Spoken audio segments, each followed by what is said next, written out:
கல்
குறித்த ஒரு உரையாடல், அந்த உரையாடலை தான் நீங்க காட்சிப்படுத்தி இருக்கிறோம்.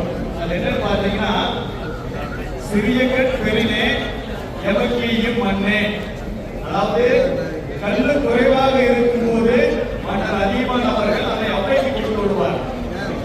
பெரிய கட் பெரினே யாப்பாட தான் மகிழ குன்றும் மண்ணே. அதாவது அதிக அளவுல கல்லு கிடைக்கும் போது அதை அவையாருக்கும் கொடுத்து ஓவியத்தை நம்மளுக்கு மறைச்சு வைக்கணும்னு ஒரு வேண்டுகோள் வச்சு நம்ம கல் அசோக் அவர்கள் அவர்களுக்கு நேரத்தில் நம்ம வாழ்க்கை தெரிவித்துள்ளோம். இந்த ஓவியத்தை ஒரே நாள் நம்மளுக்கு வரைந்து ஓவியர் ராம் அவர்கள் அவருக்கு வாழ்க்கை தெரிவித்துக் கொள்கிறோம். நம்ம உழவர் பெருமக்கள் எல்லாருமே பணப்போர்கள் மக்கள் கல்போராளிகள் கல்லை கொண்டு வந்து காட்சிப்படுத்தி அதற்கு சிறப்பாக மரியாதை செய்திருக்கிறார்கள். அவர்களுக்கு வாழ்க்கை தெரிவித்துக் கொள்கிறோம். முதலிலே ஐயா கல் நல்லசாமி அவர்களை மலர் தூவி இந்த கல்வடைகளுக்கு மலர்ச்சி செலுத்துமாறு கேட்டுக்கொள்கிறோம். புகழ் மாலை சொல்ல வேண்டும் என்று கேட்டுக்கொள்கிறோம்.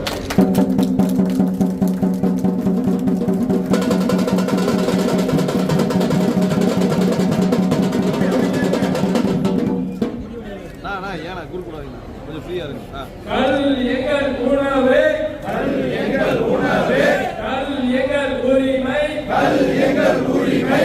நீக்கிடுவோம் நீக்கிடுவோம் நீக்கிடுவோம் நீக்கிடுவோம், கல் தடையை நீக்கிடுவோம், கல் தடையை நீக்கிடுவோம். கல் எங்கள் உணவு, கல் எங்கள் உணவு, கல் எங்கள் உரிமை, கல் எங்கள் உரிமை.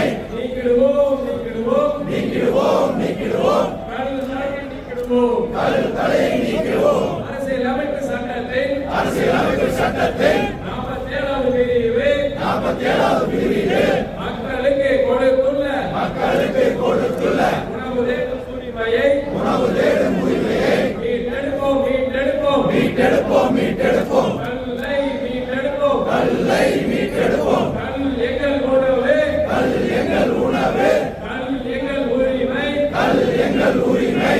நீக்கிடுவோம்.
108 நாடுகள்ல இந்தியாவில் தமிழ்நாட்டை தவிர வேறு எங்கும் கல்லை இறக்குவதற்கோ பருகுவதற்கோ விற்பதற்கோ தடையே கிடையாது.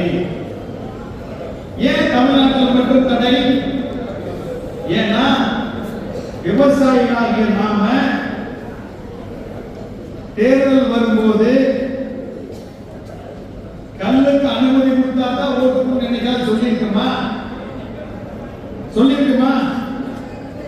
எங்க தலைவர் சொல்லிட்டாரு, எங்க தலைவி சொல்லிட்டாங்க, இப்படிதானே மாத்தி மாத்தி ஓட்ட போட்டோம். நாம என்ன காசு கேட்கிறோமா, பணம் கேட்கிறோமா? எதற்காக நாம் விவசாயம் கேட்கிறோம்? ஏன் விவசாயிகள் இந்த கோரிக்கை பற்றி தேர்தல் நேரத்தில் பேசுறது இல்லை? ரொம்ப சிந்தித்து பார்க்கணும். எல்லா சமூகங்களும் ஜனநாயக நாடுகளில் தேர்தல் நேரத்தில் தங்களுக்கான கோரிக்கைகளை வைத்து நிறைவேற்றிக் கொள்வதற்கான எல்லா முயற்சியும் எடுக்கிறார்கள். ஆனால் விவசாய சமூகம் மட்டுமே கட்சிகளுக்கு அடிமையாக சென்று பிரித்து கிடப்பதால் தான் இந்த அவல நிலை தமிழ்நாட்டில் ஏற்பட்டிருக்கிறது. தமிழ்நாட்டை தவிர இந்தியாவில் எந்த மாநிலத்திலும் கல்லுக்கு தடை கிடையாது, உலகத்திலும் தடை கிடையாது. அப்ப தமிழ்நாட்டில் மட்டும் தடை விதிச்சிருக்காங்கன்னா என்ன காரணம்னா விவசாயிகளை இவர்கள் ஒரு பொருட்டாகவே மதிக்கவில்லை என்பதுதான் உண்மை, வேற எதுவும் இல்லை. கல்ல தடையை போட்டுட்டு ஊருக்குள்ள போய் ஓட்டு கேட்க முடியுங்கிற கல்லுக்கு தடை விதிச்சுட்டு ஊருக்குள்ள போய் ஓட்டு கேட்க முடியுமாங்கிற கேள்வி அவர்களுக்குள் எழுந்திருந்தால் இந்த தடையை விதித்திருப்பார்களா? யோசித்து பாருங்க. நான் அதிமுக, நான் திமுக, நான் காங்கிரஸ், நான் பிஜேபி, நான் கம்யூனிஸ்ட் கட்சி, இப்படியே காலப்புறமா விவசாயிகளோட பிடிச்சிருக்கிறீங்களே, என்னைக்கு நீங்கெல்லாம் விவசாயிகளாக இருக்க போறீங்க? நாம விவசாயிகளா இருந்தா மட்டும்தான் நம்ம கோரிக்கை நிறைவேறும். நாம அரசியல் கட்சிகளுடைய வாக்கு வங்கியாக இருந்தோம்னா நமக்கு கோரிக்கை நிறைவேறாது. அப்ப தமிழ்நாட்டில் உலகத்திலே எங்கும் இல்லாத ஒரு புரட்சியை தமிழ்நாட்டு விவசாயிகள் செஞ்சாங்க. புலவர் பெருந்தலைவர் நாராயணசாமி நாயுடு அவர்கள் தலைமையில் உரிமை மின்சாரம் கோரி 20 ஆண்டுகள் போராடி பெற்றது. 63 உயிர்களை ஈகம் செய்து பெற்ற உரிமை மின்சாரம். அவ்வளவு பெரிய போராட்டத்தை நடத்திய விவசாயிகள் சமூகம் உலகம் பூராவும் அனுமதி இருக்கக்கூடிய இந்த கல்லுக்கிற தடையை நீக்க முடியலையே. ஏன்? கேள்வி நமக்குள்ளே கேளுங்க. ஒரு வகை விவசாயிகள் போய் நல்லசாமி தலைமையில அரசியல்வாதிகளை உடம்புல சந்திச்சு எங்களுக்கு கல் எடுக்கிறதுக்கு அனுமதி வேணும், தடையை நீக்கிங்கன்னு கேட்டா, இன்னொரு தரப்பு விவசாய சங்கங்கள் போய் துண்டு போட்டு வாங்கிட்டு வரா, நீ நல்ல ஆட்சியா இருக்கேன்னு சொல்லி யோசிச்சு நடக்குதா இல்லையா? ஆக நாம கோரிக்கை வைக்கிறோம், அரசியல் சார்பற்ற கோரிக்கை வைக்கிறோம், விவசாயிகளுக்காக கோரிக்கை வைக்கிறோம். ஆனால் நம்ம விவசாய சங்க தலைவர்களே போய் என்ன சொல்றாங்க? நீங்க மிக சிறப்பாக ஆட்சி செய்யறீங்க, உங்க ஆட்சியை மும்மாறி பொழிது, விவசாயிகள் மகிழ்ச்சியா இருக்கிறாங்க, நம்ம விவசாய சங்க தலைவர்கள் போய் சொல்லிட்டு இருக்கிறாங்க. அப்புறம் எப்படி இந்த கோரிக்கை நம்ம நிறைவேற்ற முடியும்? அதை உடைப்பதற்காகத்தான் அண்ணன் அவர்கள் தன் வாழ்நாளை அர்ப்பணித்து இயங்கிக் கொண்டிருக்கிறார். நாமும் அவரோடு கைகோர்த்து கல் விடுதலை மாநாட்டை நடத்தியிருக்கிறோம். இந்த கல் விடுதலை மாநாடு நமது பனையர்கள் பாதுகாப்பு இயக்கத்தின் சார்பில் விழுப்புரம் மாவட்டத்தில் மிக சிறப்பாக நடத்தினார்கள். அன்றே தீர்மானம் செய்திருந்தோம் இதை பல்லத்தில் நடத்துவது என்று இன்று நாம் நடத்தி கொண்டிருக்கிறோம். இதே போன்ற இந்த கல் விடுதலை மாநாட்டை நமது தமிழக விவசாய பாதுகாப்பு சங்கம் மற்ற எல்லா விவசாய சங்கங்களையும் ஒருங்கிணைத்து தமிழ்நாடு முழுவதும் அனைத்து பகுதிகளிலும் நடந்திருக்கிறோம் என்பதை ஏதோ கோவையிலோ திருப்பூரிலோ விழுப்புரத்தில் நடக்கக்கூடிய நிகழ்வு அல்ல. ஏன் நமக்கு கல் வேணும்? எதற்காக கல் இறக்கணும்? இன்னைக்கு யோசிச்சு பாருங்க. உடலுடைய நரம்பு மண்டலத்தை சீரழிக்கக்கூடிய, வெளிநாட்டு நிறுவனங்கள் தயாரிக்கக்கூடிய அந்த ரசாயன மதுபானங்கள் பூராவுமே கெமிக்கல், உடலுக்கு நன்மை செய்யக்கூடிய எதுவுமே இல்லை. ஆனா நம்ம கண்ணில் எடுத்து பாருங்க, புரதச்சத்து இருக்குது, இரும்பு சத்து இருக்குது, விட்டமின்கள் இருக்குது, B1, B2, B6, B12 இருக்குது. உடம்புக்கு நன்மை செய்யக்கூடிய ப்ரோபயோட்டிக் சொல்லக்கூடிய நுண்ணுயிர்கள் இருக்குது.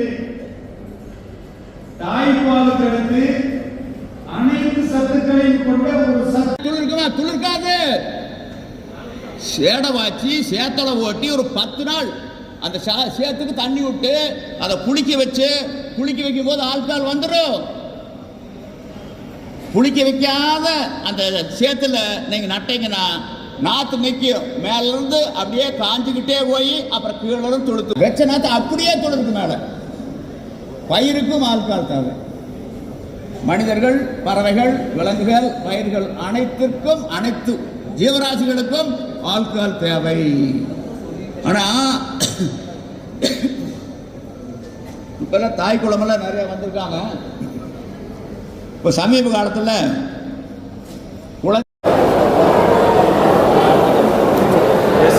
1/1/1987 தமிழ்நாடு அரசு எடுத்த கொள்கை முடிவு அல்ல, அது ஒரு கொள்ளை முடிவு.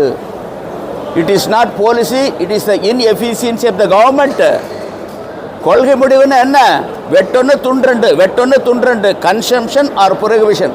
That is the policy matter of the government. அரசாங்க நுகர்வுன்னு வந்தாச்சு, தெருவுக்கு 7 கடை போட்டு வித்துக்கிட்டு இருக்காங்க. இறக்குமதி மதுக்களுக்கு அனுமதி இருக்குது. இந்த நிலைமையில் கல்லுக்கு தடைனா ஏன் தடை? கல்லில் கலப்படம் பண்ணாங்க, கலப்படத்தை கட்டுப்படுத்த முடியல, ஆகவே தடை.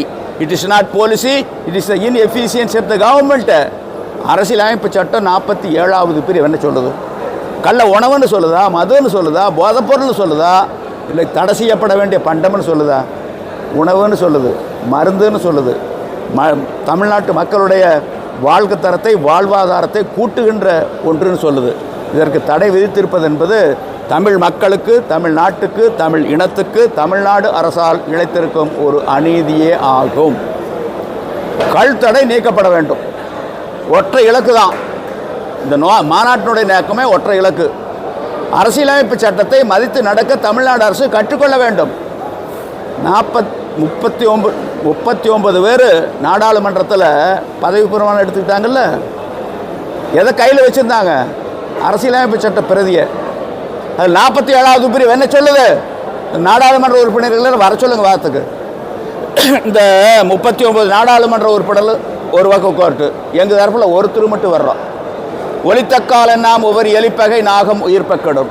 சட்டம் ஒழுங்கு பாதுகாப்பு கருதி பத்திரிகை ஊடக நண்பர்கள் மட்டுமே பார்வையாளர்களாக இருக்கட்டும், நேரடி ஒளிபரப்பும் இருக்கட்டும், நடக்கட்டும் வாதவாதம். அந்த வாத விவாதத்தில் இந்த 39 நாடாளுமன்ற உறுப்பினர்களும் கள்ளுமறு தடை செய்யப்பட வேண்டிய போதைப் பொருள் தான் மதுதான். இறக்குமதி மதுக்களும் இந்திய தயாரிப்பு அயல்நாட்டு மதுக்களும் கள்ளவிட நல்லவை. கள்ளியக்கம் கொண்டிருக்கக்கூடிய கோரிக்கைகளில் நியாயமே இல்லை என இவர்கள் தரப்பு நிரூபித்து விட்டால் கள்ளியக்கம் தன்னுடைய நிலைப்பாட்டை மாற்றிக்கொள்ளும், தோல்வியை தவறை ஒப்புக்கொள்ளும். வெற்றி பெற்ற 39 பேருக்கும் 10 கோடி ரூபா பரிசும் கொடுக்கும். இது சவால். அப்புறம் எதுக்கு நீங்கள் பாராளுமன்றம் போகிறீங்க? இல்லை உலகத்தில் எந்த நாட்டில் தடை இருக்குது? இல்லை எந்த மாநிலத்தில் இருக்குது? எவ்வது உறைவது உலகம், உலகத்தோடு அவ்வது உறைவது அறிவு. உலகத்தோடு ஒட்ட ஒழுகல் பழகற்றும் கல்லார் அறிவிலாதார். உலகத்தார் உண்டென்பது இல்லென்பான் வையத்து அழகையா வைக்கப்படும். ஒட்டுமொத்த உலக கள்ள உணவுன்னு சொல்லுது. தமிழ்நாட்டிலே மட்டும் ஆட்சியாளர்களும் சில அரசியல் கட்சி தலைவர்களும் இது உணவல்ல, இது போதைப் பொருள், இது மது என குறுக்கு சால் ஓட்டுகின்றார்கள். இப்படி குறுக்கு சால் ஓட்டுவோனை உலக பேய் பட்டியலில் வைக்கப்பட வேண்டும்ங்கிறார் வள்ளுவர். இதுக்கெல்லாம் என்ன பதில் சொல்கிறாங்க ஆட்சிட்டு இருக்கிறவங்கெல்லாம்?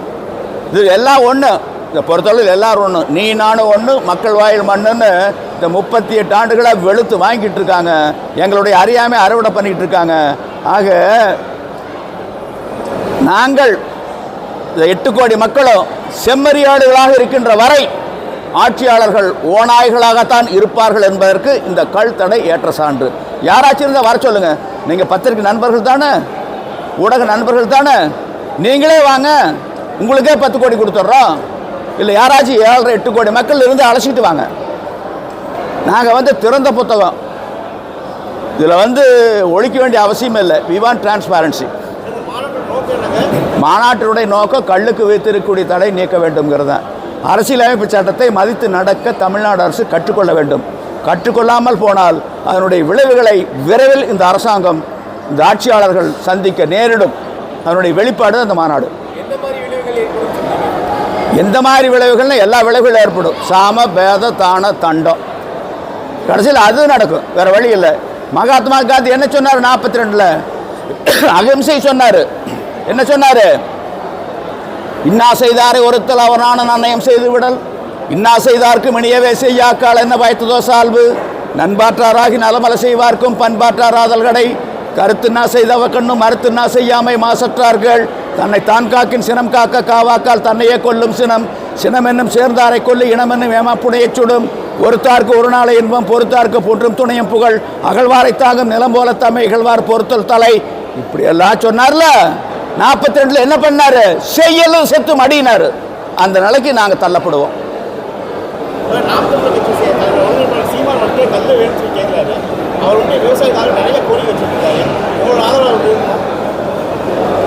அவர் வந்து கல்லுக்கு வைத்திருக்கக்கூடிய தடை நீக்கணுங்கிறாரு.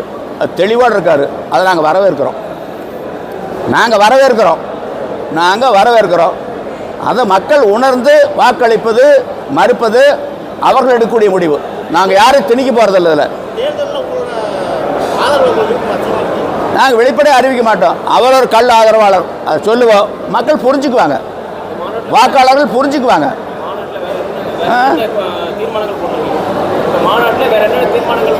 தீர்மானம் ஒற்றை தீர்மானம் தான் முக்கியம். கல்லுக்கு வைத்திருக்கக்கூடிய தடை நீக்கணும். 2வது இன்னொன்று தெரிஞ்சுக்கங்க, இன்னும் 6 மாதத்தில் இந்த தென்னைக்கு வந்திருக்கக்கூடிய இந்த நோயை கட்டுப்படுத்த தவறினால், போர்க்கால அடிப்படையில் அரசு நடவடிக்கை எடுக்க தவறினால் ஒரு தேங்காய் 100 ரூபாய்க்கு மேலே போக போகுது. நான் போன தென் மாவட்டங்கள்லாம் போனேன். எல்லாம் இந்த வெள்ளையை தாக்குதல். வெள்ளையை மட்டுமல்ல, பஞ்சசுவனி இருக்குது, கேரள வாடல் நோய் இருக்குது, தஞ்சாவூர் வாடல் நோய் இருக்குது, ஈரியோபேட் இருக்குது, ஸ்லக்கு சிலந்தி இருக்குது, கருந்தலைப்புழு இருக்குது. இத்தனை நோயை தாக்குனா மரம் என்னாகும்? ஆக தமிழ்நாடு முதலமைச்சர் இது பற்றி இந்த வாய் திறக்கவே இல்லை. ஆக தென்னை இப்போ அழிவினுடைய விளிம்பில் நிறுத்தப்பட்டிருக்கு. அதை நீங்கள் கவனத்தில் எடுத்துக்கணும். இப்போது நம்ம நாட்டினுடைய சமையல் எண்ணெய் தேவையில் 75% இறக்குமதி பண்ணிகிட்டு இருக்கிறோம். 70%. இந்த தென்னையினுடைய நோயை காக்க தவறினால் இது 85% மாறும். அப்புறம் எப்படி நாடு வல்லரசாகும்? மேக் இன் இண்டியா சொன்னமா வாயில் சொன்னால் போதுமா? நாடென்ப நாட வளர்த்தன்ன நாடல்ல நாட வளர்ந்தரும் நாடு. ஒரு நாடு வல்லரசு நாடுனா எப்போ? எந்த சூழ்நிலையிலும் எதற்காகவும் அந்நிய நாடுகளிடம் கையேந்தாமல் அனைத்து வளங்களையும் தன்னகத்தை கொண்டு இருக்கக்கூடிய ஒரு நாடு தான் வல்லரசு நாடு.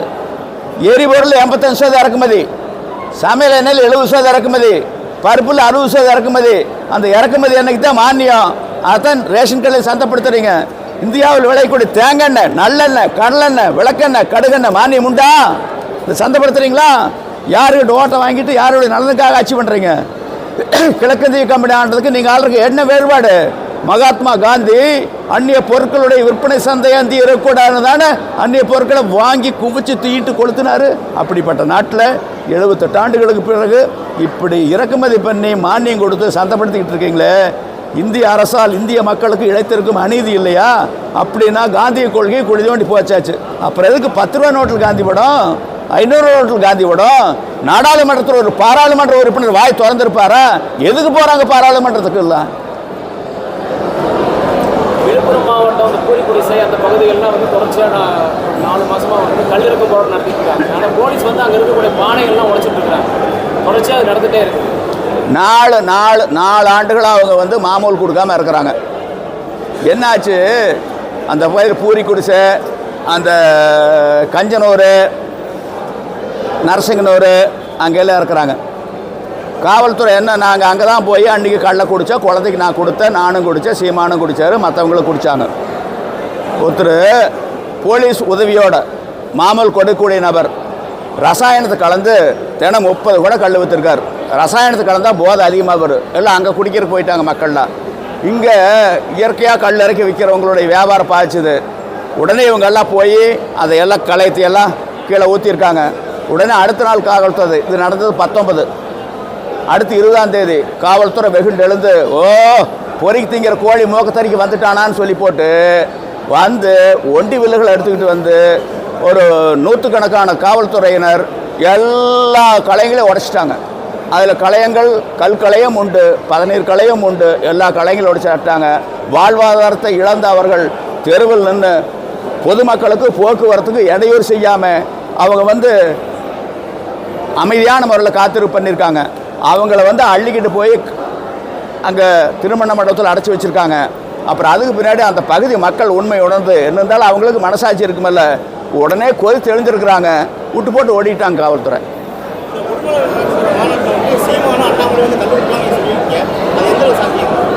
சீமான் குடிச்சிருக்காரு, அண்ணாமலை குடிக்கிறோம்னு என்கிட்ட 2-3 தடவை சொல்லிட்டாரு. நீங்கள் ஊற்றுகின்றீர்கள், நான் குடிக்கின்றேன்னு சொல்லியிருக்காரு. வருகின்ற 4ஆம் தேதி அந்த நிகழ்ச்சி இதே திருப்பூர் மாவட்டத்தில் உடுமலை வட்டத்தில் கொங்கல் நகரத்தில் நடைபெறும்.